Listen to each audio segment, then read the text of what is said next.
गहन मतदाता पुनरीक्षण यानी एसआईआर को लेकर देश भर में घमासान मचा हुआ है। बिहार में हुए एसआईआर का विरोध बड़े पैमाने पर हुआ था, लेकिन वो विरोध राजनीतिक था। लेकिन अब जब देश के कई राज्यों में प्रक्रिया चल रही है, तब इसका विरोध राजनीति के साथ साथ मानवीय भी हो चला है। इसका एक और पहलू है कानूनी। तीनों मोर्चों पर तीव्र संघर्ष ने उलझन बढ़ा दी है। वैसे मतदाताओं के सत्यापन का यह काम पहली बार नहीं हो रहा है। जहां कहीं चुनाव होते हैं, वहां निर्धारित समय में हर बार मतदाता सूची में जरूरत के हिसाब से संशोधन किया जाता है।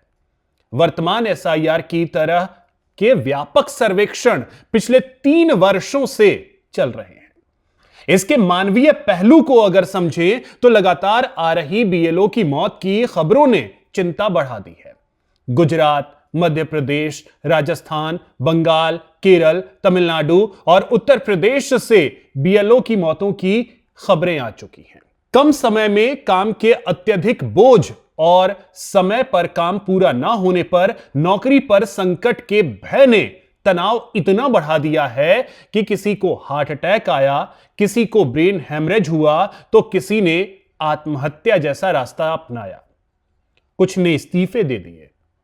अब इसका दूसरा पहलू अगर समझे तो वो राजनीतिक है। अब असली घमासान राजनीतिक मोर्चे पर लड़ा जा रहा है।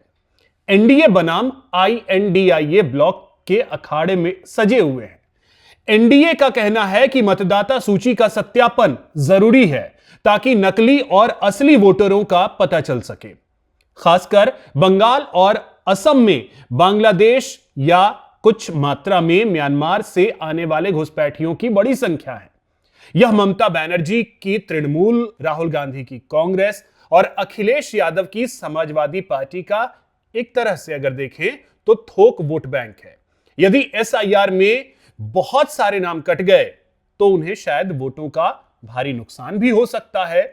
उन्हें लगता है कि इससे आम मुस्लिम समाज भी उनसे दूर जा सकता है।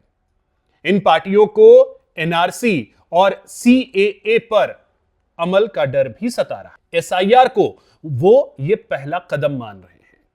बीजेपी के नेता कह चुके हैं कि घुसपैठियों को हर हालत में जाना होगा। आधार कार्ड नागरिकता का कोई पैमाना नहीं होगा, अन्य सबूत भी देने होंगे।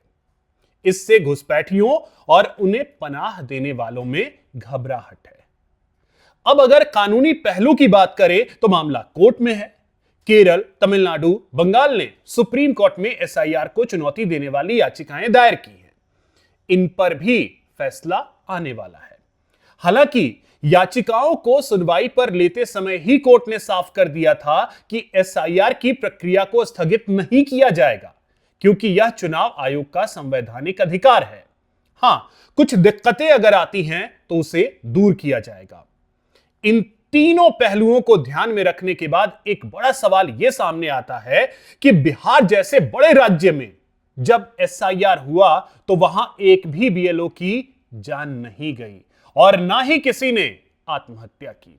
हां, खबरें यह जरूर बताती हैं कि करीब 450 बीएलओ को सस्पेंड जरूर किया गया, लेकिन कोई जान नहीं गई। तो अब ऐसा क्या हुआ कि तमिलनाडु, गुजरात, मध्य प्रदेश, राजस्थान, बंगाल, यूपी में बीएलओ की जान जा रही है और बीएलओ आत्महत्या कर रहे हैं?